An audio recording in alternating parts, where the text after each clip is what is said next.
जब वो आती हुई भीड़ को देखता है तो वो छत से कूदता है, और जब छत से कूदता है तो उसको चोट भी लगती है। जब वो लड़की ने आकर के बताया कि दुष्कर्म मेरे साथ हुआ है, तो एक मानवीय एग्रेशन, गुस्सा होता है कि अगर उस समय उस लड़के का, उसका नाम निमरोज अंसारी है, उसका घर भी सामने में था, गुस्से में भीड़ ने जाकर के उस पर आक्रमण कर दिया। में जो बड़गांव है, बड़गांव की जो स्थिति हुई, जो घटना घटित हुई, दिल दहला देने वाली घटना है वो। आप कल्पना कीजिए कि एक बेटी जिसका किडनैप 2 तारीख को हो जाता है, तो 3 तारीख को उसके माता पिता रिपोर्ट लिखवाते हैं या सूचना देते हैं, लेकिन उस पर कोई कार्रवाई नहीं होती है।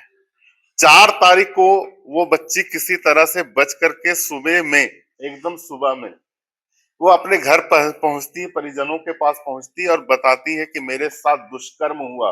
उस माँ बाप पे क्या बीतेगी। लेकिन जो यहाँ पे जिला प्रशासन है, उस घटना को, दुष्कर्म के आरोपी को, जिसकी मॉब लिंचिंग, और यहां पर भी हो रहा है कि लड़का छत पे था, और जब भीड़ का गुस्सा है, जरूर है, धक्का मुक्की हुई, उसके साथ में मारपीट हुआ होगा, इससे मैं एतराज नहीं करता हूं।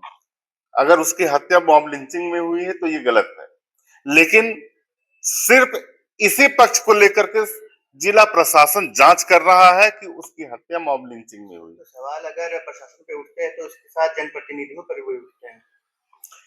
वही मैं बता रहा हूँ। अगर लूप होल है कहीं पर तो जनप्रतिनिधियों को। और दूसरी बात मैं बताता हूँ इस घटना का, कि सबसे पहले मॉब लिंचिंग में ये जरूरी नहीं कि एक ही संप्रदाय के लोग होंगे, दूसरे संप्रदाय के भी लोग हो सकते हैं, लेकिन पकड़ा एक ही संप्रदाय के लोग को जा रहा है, हिंदू समुदाय के लोगों को जा रहा है। मुस्लिम समुदाय के लोगों को क्यों नहीं पकड़ा जा रहा है। और दूसरी बात है कि जनप्रतिनिधि, अब कोई भी जनप्रतिनिधि, अगर कोई मुखिया हो वहां का, किसी गांव का, तब वो 100 बार सोचेगा।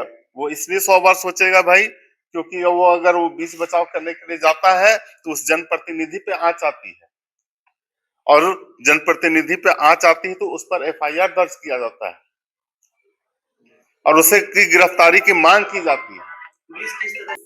सरकार के दबाव में आकर के काम कर रही है, एक तरफा कार्रवाई कर रही है। इसी एक तरफा कार्रवाई, अब लोग ये मांग कर रहे हैं कि कार्रवाई हो तो दोनों तरफ से कार्रवाई हो, एक तरफा कार्रवाई नहीं हो, निष्पक्ष कार्रवाई हो।